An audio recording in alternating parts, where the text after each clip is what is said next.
जय गुरु. जय गुरु. जय गुरु. जय गुरु. जय गुरु. हा. हम्म, आपण या चौथ्या श्लोकापाशी होतो मला वाटतं. योगारूढ वगैरे. बरोबर. तिसरा आणि योगा तिसरा. हा. ते इथं मला थोडं सांगायचंय. आणि फार महत्वाचं आहे ते. आणि म्हणजे इथं कर्मयोग कधी संपतो आणि कर्मयोग म्हणजे कर्मयोगाचं रूपांतर हे कर्मसन्यासात कधी होतं हे या तिसऱ्या श्लोकात सांगितलंय. हं. तर परत एकदा मी तुम्हाला सांगतो अर्थ. आरुरुक्षोर्मुनेर्योगम कर्म कारणमुच्यते योगारूढ योगारूढस्य तस्यैव शमः कारणमुच्यते. हं. तर आता आरुरुक्ष म्हणजे काय? इच्छा असणारा. हं. मुनी. आता तो मुनी म्हणजे ज्याला ध्यान करायचं आहे, ध्यानयोग करायचा आहे, असा तो मुनी म्हणजे साधक थोडक्यात पोचलेला नाही. हं. आता तो अ, य- योगम म्हणजे ध्यानयोगावर कर्म कारणम उच्यते. आता इथं कर्म या शब्दाचा अर्थ शंकराचार्यांनी दिलाय की निरपेक्ष कर्म. ज्याला आपण आसक्ती रहित, ममता रहित, अहंकार रहित आणि फलाशा रहित असं जे कर्म, ते कर्म त्याच्या म्हणजे ज्या योगारूढ ज्याला व्हायचंय त्याचं ते कारण होतं. आणि आणि पुढं यो योगारूढस्य तस्यैव शमः कारणमुच्यते. हम्म. आणि मग एकदा तो योगारूढ झाला की शम. आता इथे शम म्हणजे शम किंवा उपशम याचा अर्थ कर्मसंन्यास. म्हणजे चित्तशुद्धी झाली. योगारूढ म्हणजे चित्तशुद्धी. हम्म. आणि चित्तशुद्धी झाली की त्याला पुढच्या प्रगतीसाठी त्याला शम हे कारण आहे. शम म्हणजे थोडक्यात कर्मसंन्यास. तर त्यामुळे इथं हे जे आपण स्पष्टीकरण दिलेलं आहे ना, की बघा, योगारूढ होण्यासाठी नाही, आधी हे करून इथं बघा आधी दिलेलं आहे. तर चित्तशुद्धीच्या द्वारा ध्यानयोगाची प्राप्ती व्हावी अशी इच्छा असलेल्या मुनीला कर्म हे साधन सांगितलंय. आणि हे कर्म कुठलं? जसं म्हटलं, आसक्ती, ममता, अहंकार रहित आणि फलाशा रहित असं कर्म हे साधन, की चित्तशुद्धी करून आपल्याला पुढे जायचंय. हा. पण आता ज्याची चित्तशुद्धी झाली आणि तो ध्यानयोगावर आरूढ झाला, त्याला आता पुढे शम म्हणजे जसजशी, आणि इथं जसं म्हटलेलं आहे त्यांनी, की तो जसजशी कर्म सोडतो तसतसा निरायास जितेंद्रिय व शांतचित्त होत जातो आणि तसे झाले असता तो झटकन योगारूढ होतो. म्हणजे इथं मग स्पष्टीकरण दिलंय. ध्यान करण्याचे सामर्थ्य येईपर्यंत निष्काम कर्मानुष्ठान व ते आल्यावर कर्मत्याग, ही कर्मानुष्ठानाची व कर्मत्यागाची मर्यादा फार महत्वाची आहे. समजलं काय हे? जो म्हणजे याला आपण उपासनेमध्ये कधी कधी याला क्रमदीक्षा पण म्हणतात, की क्रमाक्रमाने आपली प्रगती कशी करून घ्यायची आहे अध्यात्मामध्ये. तर हे इथं सुंदर उदाहरण दिलंय. हं? ध्यान करण्याचं सामर्थ्य येईस्तोवर निष्काम कर्मानुष्ठान आणि ते झाल्यावर कर्मत्याग, आणि असा जो होतो तर तो योगारूढ असा. कारण योगारूढ होण्यासाठी जितेंद्रिय, शांतचित्त वगैरे वगैरे या सगळ्या गोष्टी आवश्यक आहेत म्हणून. समजलं? सर इथे शम म्हणजे कर्मापासून निवृत्ती असं म्हटलंय. होय होय. शम, एखाद्याचा आपण शम, उपशम म्हणजे त्याला शांत करणे. हम्म.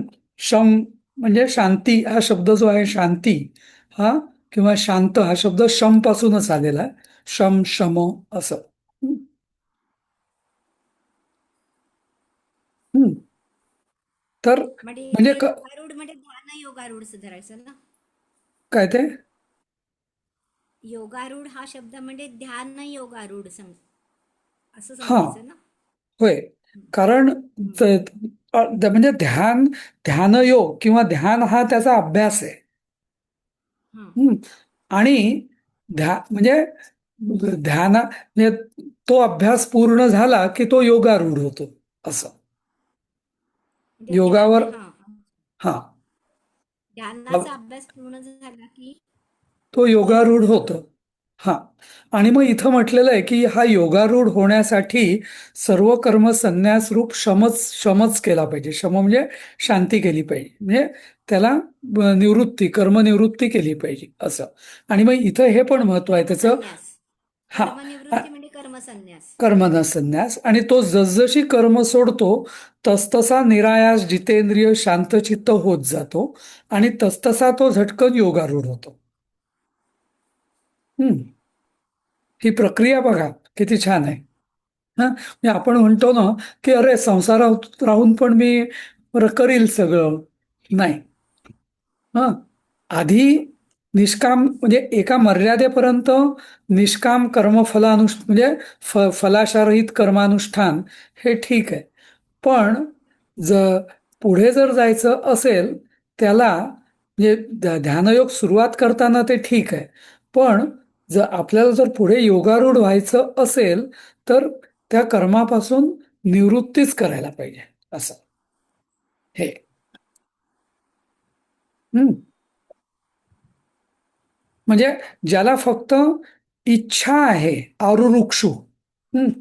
आरुरुक्षु किंवा मुमुक्षु हा मोक्षीसाठी, पण आरुरुक्षु म्हणजे आरूढ होण्याची इच्छा असणारा. जसं मुमुक्षु म्हणजे मोक्ष मिळण्याची इच्छा असणारा त्याला मुमुक्षु म्हणतात.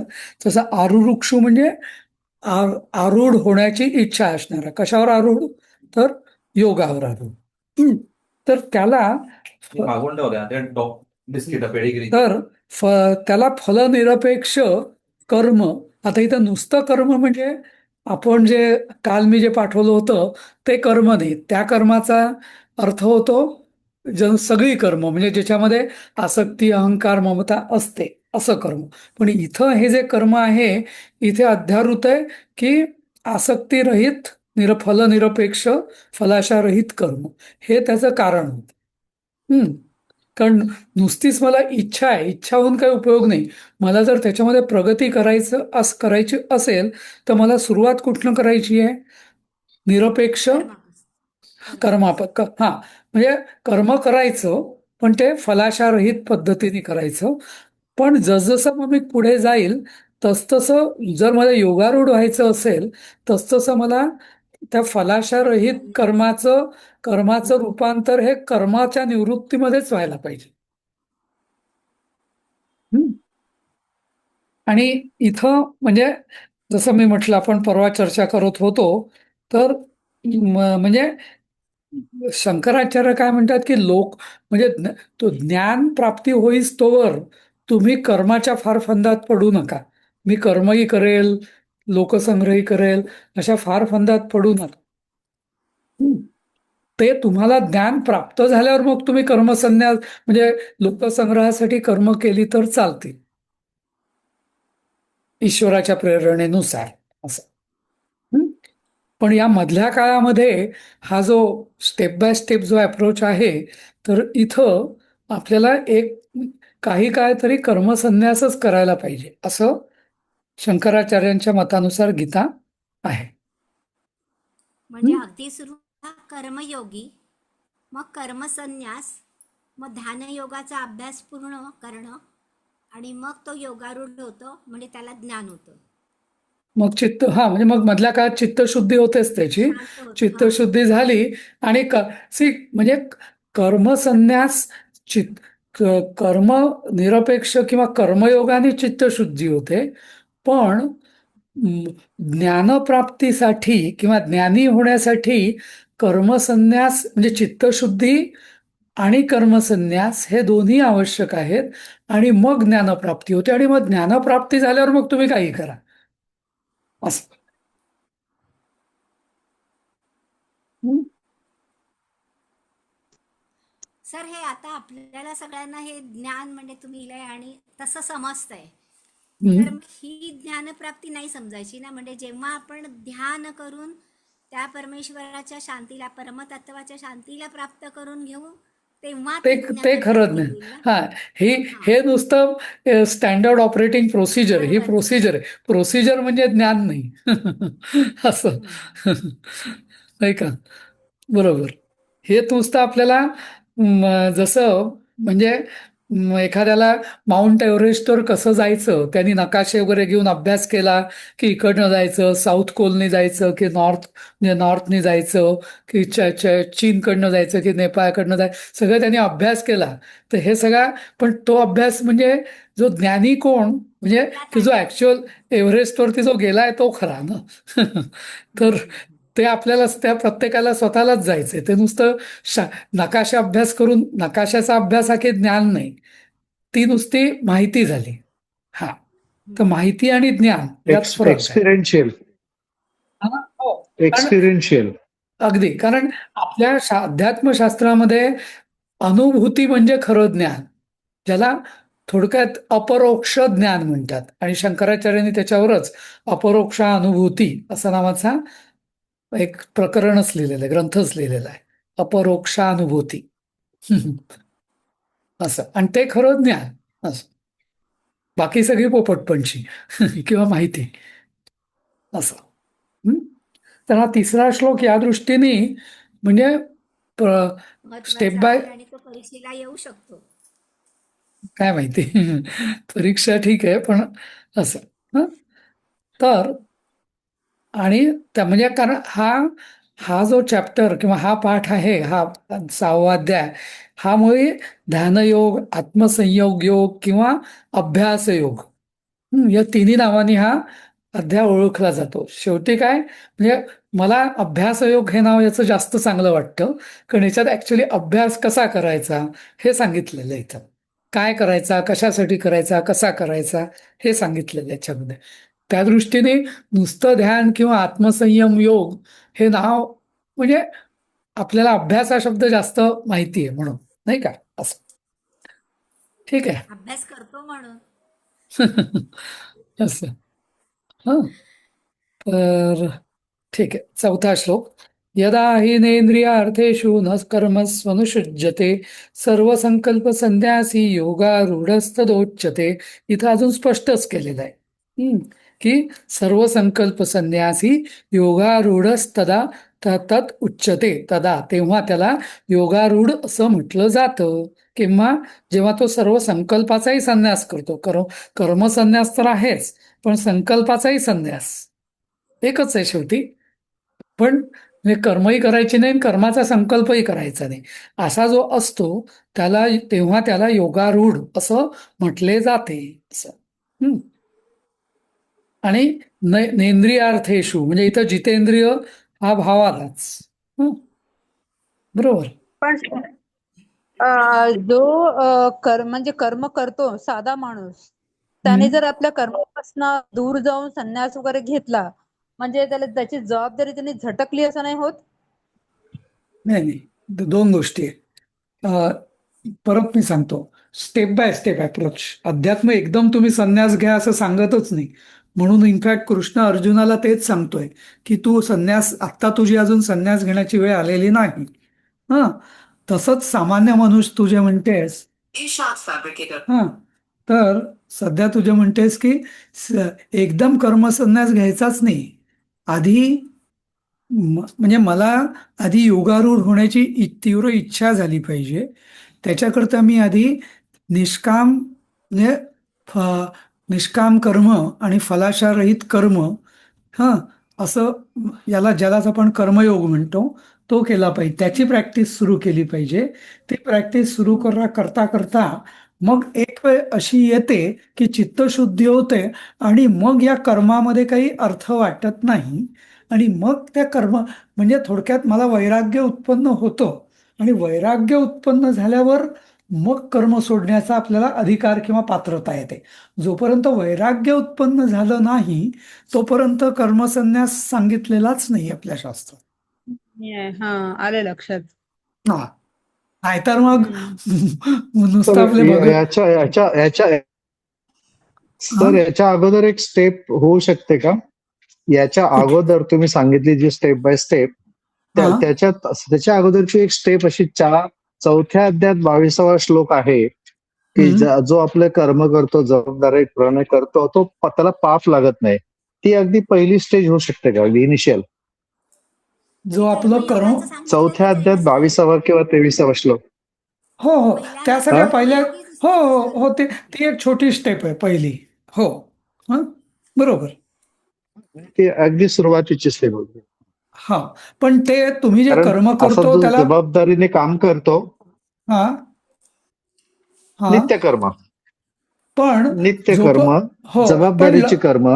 पण होय होय, पण लवकरात लवकर भगवान पुन्हा पुन्हा काय सांगतात ना इथं, की कर्म करताना त्यात अडकू नका. म्हणजे आसक्ती, ममता, अहंकार सोडून आणि फलाशारहित आणि ईश्वर भक्तीची जोड, म्हणजे कर्माचा कर्मयोग लवकरात लवकर करायला लागा असं.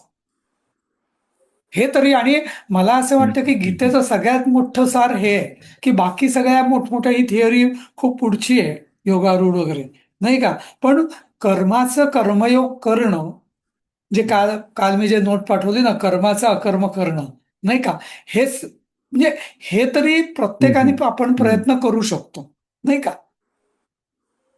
पण त्यात फार काही कठीण म्हणजे समजायला कठीण बरोबर आहे. नाहीये, समजायला कठीण नाहीये, नाही का? असं. अनुभवायला कठीण आहे. हा, आणि आणि बघा तुम्ही फलाशा म्हणजे आसक्तीरहित, ममतारहित, अहंकाररहित, फलाशारहित या गोष्टी झाल्या की आपोआप वैराग्य आलंच ना, नाही का? विरक्ती यायला सुरुवात व्हायलाच पाहिजे ना तिथं. आणि ती झाली की चित्तशुद्धी झाली. चित्तशुद्धी झाली याला की तो हा, काय ते उतारवय जे आहे हम्म. त्या उतारवयामुळे सहज शक्य होतं का? उतारवयामुळे हे सहज शक्य होतं की उलट आहे. उल कर्मातून अकर्म उल होणं? उलट आहे. उलट आहे. नाही उतारवयामुळे नाही नाही, उलट आहे. नेहमी बरं.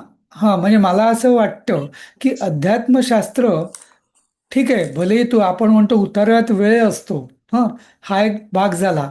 पण जी देहाला जी आता आता जो आपण ध्यानयोग बघतो, तर ध्यानयोग करण्यासाठी जे शारीरिक सामर्थ्य लागतं, नाही का, देह, नाही का, ते जास्त कधी असतं उतारवयात. म्हणजे हो. 60 नंतर किंवा 70 नंतर ते आपली शक्तीच कमी होते ना, निर्णय दुखणी मागे लागतात, नाही का, आणि सगळं मग मांडी घालण्यापासून प्रॉब्लेम सुरू होतात लोकांचे, बरोबर. नाही का?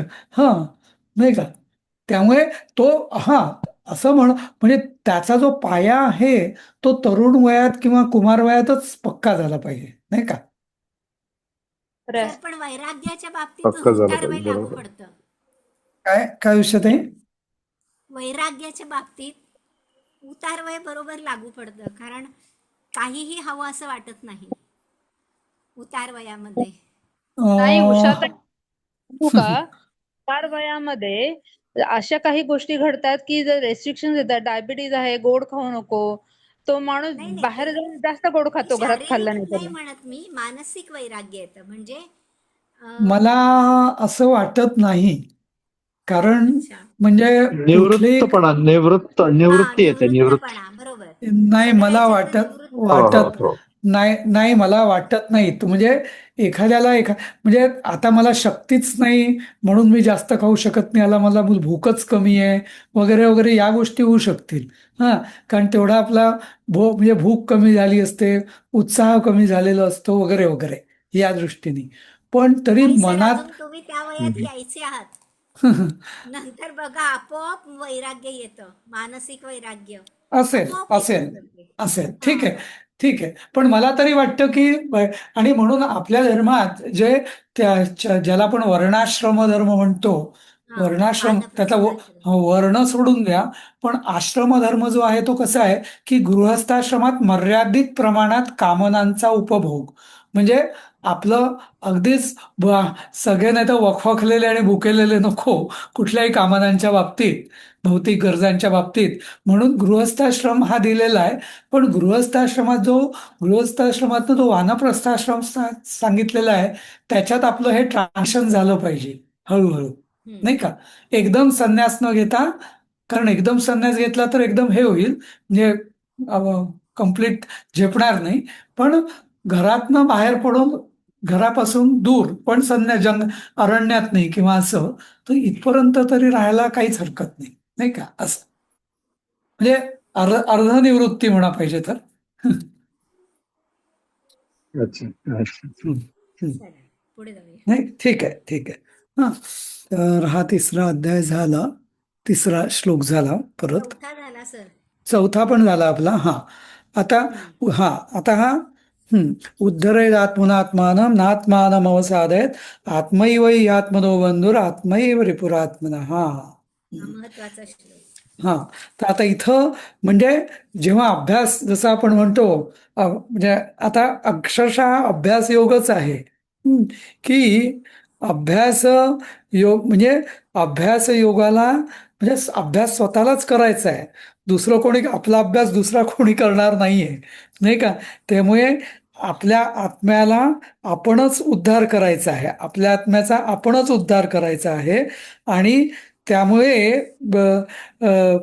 दुसरा कोणीतरी माझ्याकरता अभ्यास करेल, कोणी ते मला शिकवेल, म्हणजे ठीक आहे, साधारण माहिती देईल, पण शेवटी आपला अभ्यास आपणच करणार आहे. आणि म्हणून हा श्लोक ते आधी जवळपास अभ्यास योग सुरू करण्याच्या आधीच सांगतायत की हा तो आपल्याला आपलाच करायचा आहे. आणि आपण करू शकलो नाही तर आपण आपले शत्रू, आणि आपण केला तर आपण आपले बंधू, असं. आणि इथं त्याचं पुढचं स्पष्टीकरण. हा, बंधुरात्मात्मनस्तस्य येनात्मैवात्मना जिथा अनात्मनसु शत्रुत्वे वर्तेत्वा वर्तेतात्मैव शत्रुवत. तर बंधू कोण? ज्यांनी, जो जितेंद्रिय आहे तो बंधू, आणि जो जो इंद्रियांच्या अधीन आहे तो शत्रू, नाही का? सोपं अगदी. म्हणजे आपला आत्मा, आपण आपले बंधू कधी होऊ? जर आपण इंद्रियांना जिंकलो असेल तर. जर जिंकलं नसेल तर आपणच आपले शत्रू होणार, नाही का? सोपं अगदी. म्हणजे ऍक्च्युली हे दोन श्लोक, पहिला श्लोक प्रसिद्ध आहे पण हा श्लोक तेवढा प्रसिद्ध नाहीये. पण वास्तविक खरं त्याचा मतितार्थ त्या 5व्या श्लोकाचा याच्यात दिलेला आहे खरा, नाही का? की नक्की बंधू कोण आणि शत्रू कोण ते त्या श्लोकात सांगितलंच नाही, ते याच्यात सांगितलंय. हा, नंतर मग बंधू कसा? जितात्मन प्रशांतस्य परमात्मा समाहिता शीतोष्ण सुख दुःखेषु तथा मानापमानयो. का बरं बंधू का? तो कारण जर जितेंद्रिय जो असेल, हा, तर तो म्हणजे समाहित म्हणजे अंतर्मुख किंवा आत्मभावात मग्न असतो तो. आणि त्यामुळे शीत उष्ण सुख दुःख मान अपमान यात सगळ्यात त्याची समबुद्धी असते. आणि ही अवस्था जितेंद्रिय असल्याशिवाय शक्य नाही, नाही का? आणि इथं जितेंद्रिय याचा अर्थ नुसतीच इंद्रिय नाही, तर याच्यात मन पण धरायला पाहिजे. कारण मान आणि शरीर मन सगळंच. शरीर आणि मन, होय. कारण मान आणि अपमान हे इंद्रियांना म्हणजे ज्ञानेंद्रियांना नसतात, पण मनाला असतात जास्त करून, नाही का? म्हणून तर त्यामुळे जितेंद्रिय. आता बघा इथं ना अभ्यास योगामध्ये आतापर्यंत एवढा जितेंद्रियावरती एवढा भर नव्हता आधीच्या अध्यायांमध्ये. पण इथं अभ्यास योगामध्ये जितेंद्रियावरती एकदम 3-4 श्लोक असे आलेले आहेत. नाही का? म्हणजे अभ्यासाची पूर्वतयारी काय? तर जितेंद्रिय. इंद्रियांवर नियंत्रण, इंद्रियांवर आणि संयम. समबुद्धी. हा आणि समबुद्धी. हा आणि मग इथं आणि या जितेंद्रिय हा कन्सेप्ट जर समजला तर मग आत्मसंयम योग हा हे नाव का याला दिलं हे समजतं. कारण आत्मसंयम जितेंद्रिय म्हणजेच संयम म्हणजे आत्म म्हणजे स्वतःवर संयम करून राहणे नाही का. जितेंद्रिय नसेल तर आपण संयमित आयुष्य म्हणजे संयम ठेवूच शकत नाही नाही का. म्हणून आणि म्हणून हा अभ्यासयोग म्हणजे याला आत्मसंयम योग का म्हणतात तर इथं हा जितेंद्रिय यावर जास्त म्हणजे हा पाया आहे जितेंद्रिय हा त्याचा. हं. परत याच्यात पण तेच आहे. ज्ञान विज्ञान तृप्तात्मा कूटस्थो विजितेंद्रिय युक्त इत्युच्यते योगी समश्लोष्टका समलोष्टाश्मकांचन. तर असा तो ज्ञान आणि विज्ञान हं, आणि आणि त्यांनी तृप्त होणं.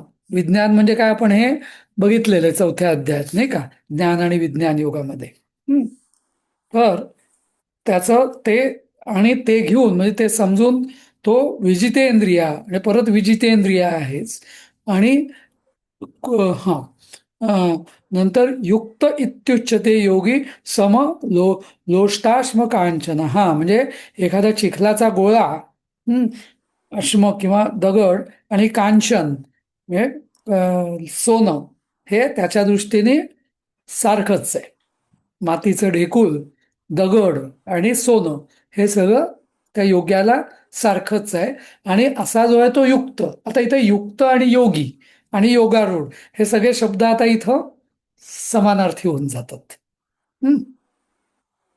योग आरूढ म्हणजे कारण मला वाटतं गीते त्यांना कदाचित वाटलं असावं की योगी योगी योगी म्हणजे नक्की कळत म्हणजे नक्की काय तर योगारूढ या शब्दानी आरूढ म्हणजे आपण म्हणतो ना की घोड्यावर मान टाकली तो घोड्यावर स्वार झाला आरूढ झाला. तर इथं योगावर आरूढ झाला. हं. आरूढ झाला म्हणजे काय की तो जितेंद्रिय आहे. समदृष्टी ज्याची झालेली आहे विरक्त तर आहेच आणि ज्ञान आणि विज्ञानाचा त्यांनी अनुभव घेऊन तो तृप्त झालेला आहे असा तो आहे. आणि त्याला योगी युक्त असं म्हटलं जातं असं. हं? बरोबर. तर इथं पण बघा ही आता त्या जितेंद्रिय पुरुषाची लक्षणं आहेत का हे तू योगारूढ झाल्यामुळे त्याला फळ फळ आहे?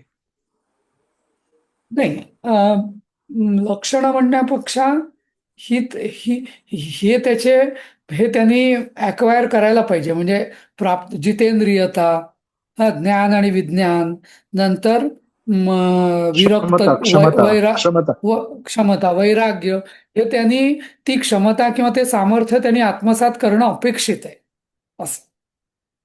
लक्षणं तर आहेच पण ती लक्षणं म्हणजे आता परत इथं अभ्यास योग असल्यामुळे इथे हे आता आपल्याला शिकायचंय आत्मसात करायचंय या अर्थाने. म्हणजे ही लक्षणं प्री किंवा प्री या क्वालिटीज किंवा हे गुण आपण आत्मसात करायचे असं याचा म्हणजे अभ्यास प्री करायचा आहे. क्वालिफिकेशन हा प्री क्वालिफिकेशन हा जसा अभ्यास या शब्दाची फोड संस्कृतमध्ये अशी होते अभि आस. आस म्हणजे आपण म्हणतो ना मला आस लागलेली आहे. हा अभि आस म्हणजे काय की एखादी गोष्ट पुन्हा पुन्हा करणे त्याला म्हणतात अभ्यास. म्हणजे अभ्यासामध्ये हे अपेक्षित नाहीये की मी पुस्तक उघडलं मला लगेच आलं. बरोबर पहिल्यांदा मी वाचून मला काहीच समजणार नाही पण पुन्हा पुन्हा पुन्हा पुन्हा वाचून ते समजायला लागतं. याचे दोन अनुभव मी दोन नाही मला हे बऱ्याच अनुभव आले. बरेच धार्मिक ग्रंथ माझी 100 200 वाचलेली आहेत मी आणि पहिल्यांदा मला काहीच कळत कळत नाही पण नंतर नंतर नंतर त्याचा अर्थ प्रकट होत जातो. तर त्यालाच म्हणतात अभ्यास की जिद्द न सोडता आस जी आहे ती न सोडता ते पुन्हा पुन्हा म्हणजे वाचत राहायचं कळेल कळेल कळेल. आणि बघा तुम्ही पूर्वी म्हणजे आता म्हणजे कदाचित आपल्या लोकांच्या आज्या वगैरे ज्या असतील त्या त्या पिढीविषयी मी बोलतोय पण त्या कधी शाळेत गेलेल्या नव्हत्या पण त्या ज्ञानेश्वरी एकनाथी भागवत हरिविजय वगैरे या वाचायच्या भले त्यांना किती समजत असणार असं की त्यांना काही लौकिक शिक्षण झालेलं नव्हतं पण अभ्यास तेच तेच वाचून वाचून वाचून परमेश्वर कृपेनी आणि आपल्या मनाच्या आंतरिक इच्छाशक्तीने ते ज्ञान आपोआप प्राप्त होत जातं, नाही का? अनुभव असेल आपल्याला आपल्या जुन्या पूर्वजांचा, नाही का? प्रत्येकाला, बहुतेकांना. तच उदाहरण घ्या ना, कितीही वेळा वाचलं ना तरी असं वाटतं की आपल्याला हे समजलंच नव्हतं आधी.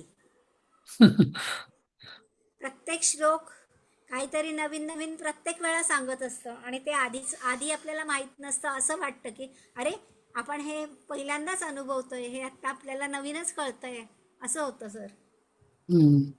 तेच अभ्यास या शब्दाचा अर्थ तोच आहे, अभिआस.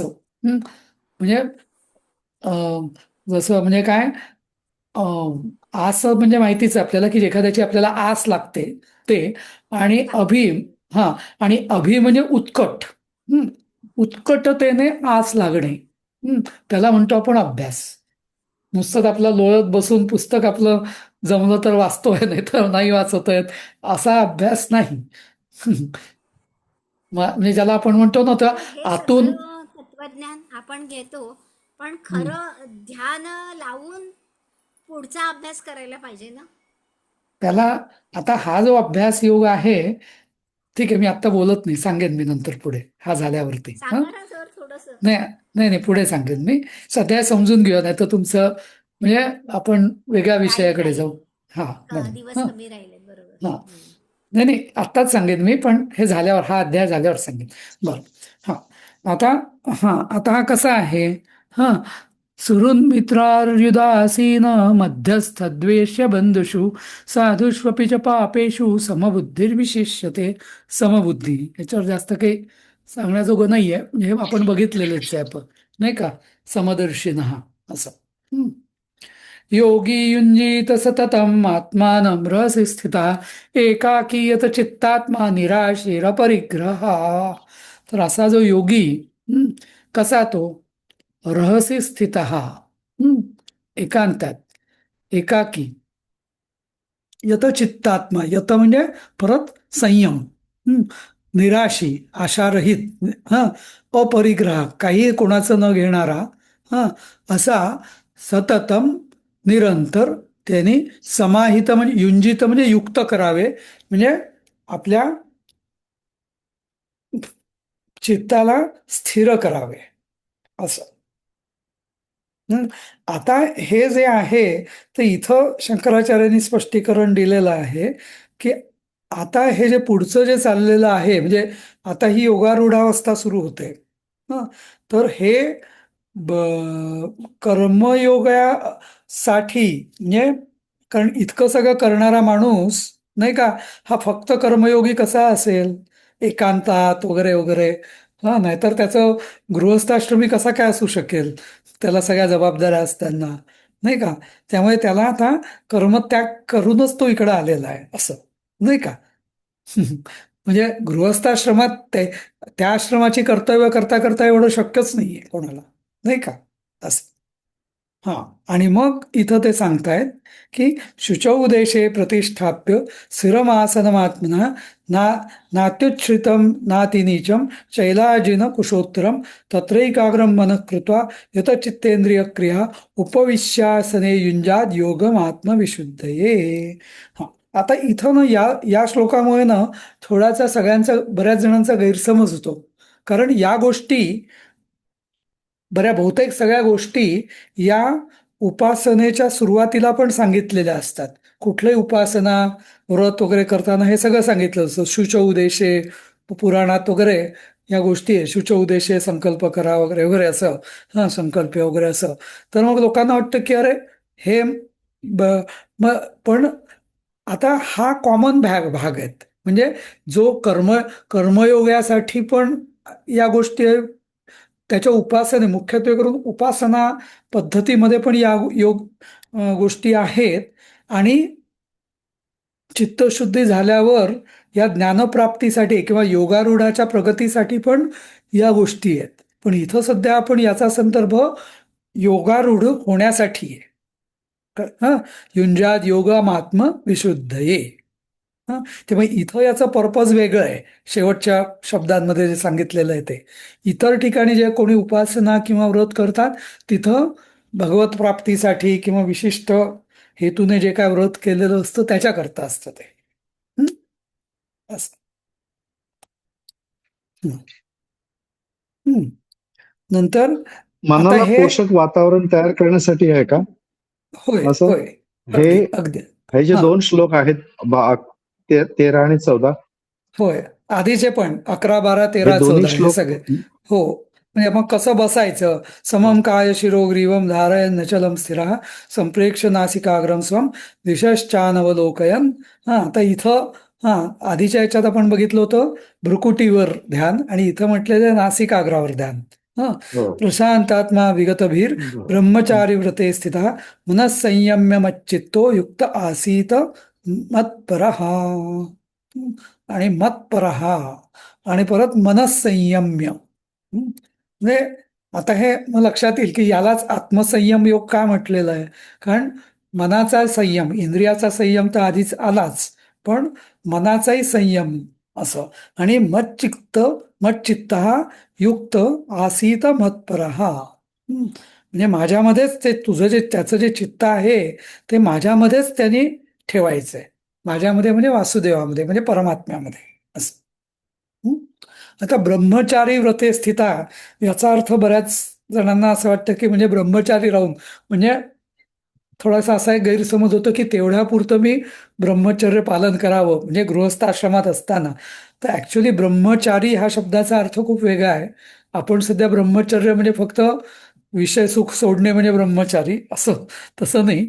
तर इथं ब्रह्मचारी म्हणजे सतत ब्रह्म भावाचं चिंतन करणे त्याला म्हटलं जातं ब्रह्मचारी व्रत हो. असं.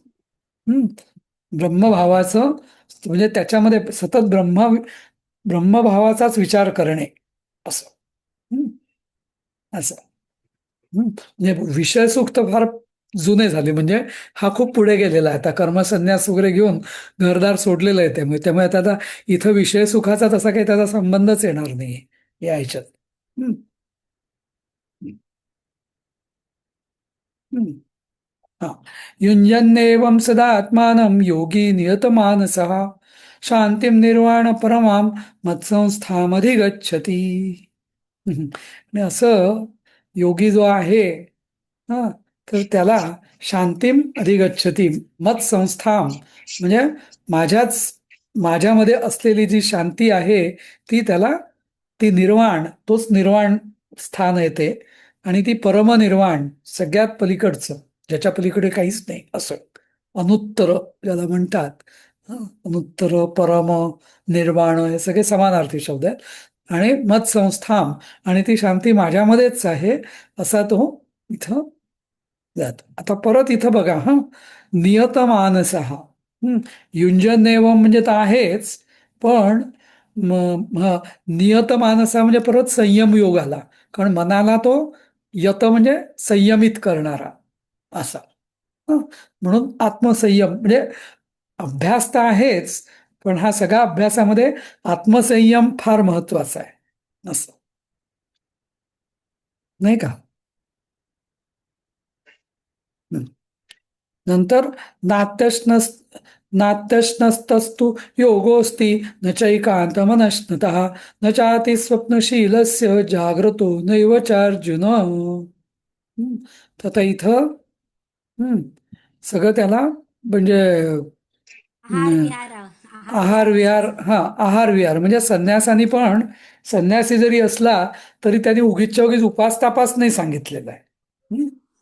त्याचं म्हणजे नियमित आणि मिताहारी वगैरे वगैरे असं राहायचंय म्हणजे जेवढं आवश्यक कारण देहाला जगवलंच पाहिजे तर देहाला जगण्यासाठी जेवढा आहार पाहिजे एवढा विहार पाहिजे जेवढी झोप पाहिजे तेवढं सगळं त्यांनी घ्यायचंय म्हणजे उगीचच्या उगीच जागरणं पण अपेक्षित नाहीये आणि उगीचच्या उगीच म्हणजे खूप झोप पण अपेक्षित नाहीये असं नाही का. हे सगळे म्हणजे अभ्यास योगाचे हे इथं आता थोडक्यात म्हणजे आपल्याला वाटेल की या काय साध्या गोष्टी आहेत पण तसं नाही म्हणजे कारण भगवद्गीता ही परिपूर्ण आहे म्हणजे असं करायचं याविषयी सगळ्या गोष्टी सांगितलेल्या आहेत याच्यात. हा अध्यात्माकडे. त्यामुळे त्यांनी छोट्या छोट्या गोष्टी पण या सगळ्या सांगितलेल्या आहेत. म्हणजे